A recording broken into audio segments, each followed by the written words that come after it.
সামনেই তো বাঙালিদের মহোৎসব দুর্গাপুজো। আর এই দুর্গাপুজোতে এক্সপ্লেনেন্টের কি অবস্থা, আমি কি কি করলাম সেটা দেখার জন্য আমার ভিডিওটা পুরোটা দেখুন। আমি চলে গেছিলাম এক্সপ্লেনেটের নিউ মার্কেট মানে ধর্মতলা। ওখানে গিয়ে দেখি ফার্স্টে এত নতুন নতুন ডিজাইনের লেহেঙ্গা। আমি খেয়ে নিয়েছিলাম ওখানকার ফেমাস ফুড যাকে বলে ফেলুদা।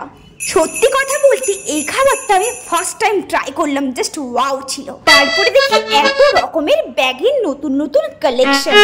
এটা দেখতে দেখতে আমি কিনে নিয়েছিলাম একটা হাওয়াই মিঠাই।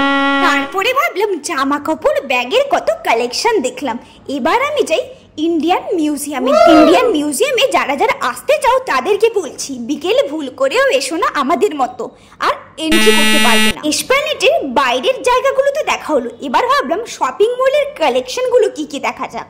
শপিং মলের কালেকশনগুলো খুব একটা আমার ভালো লাগে। দুর্গাপুজো মানে ধর্মতলা আর গড়িয়াহাট এই দুটো জায়গায় শপিং করার সুখ কলকাতাবাসী মনে হয় এখানে ছাড়া আর কোথাও পাবে। ধর্মতলা তো অনেক ঘোরা হলো, এবার আমাদেরকে ফিরতে হবে আমাদের গন্তব্যস্থলে।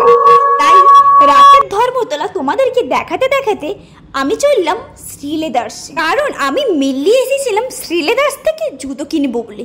কিন্তু দেখি পুজোর সব থেকে ভিড় যদি কোথাও লেগে থাকে সেটা হচ্ছে কি শ্রীলেদার্স। এত ভিড় ধর্মতলা মার্কেটেও নেই।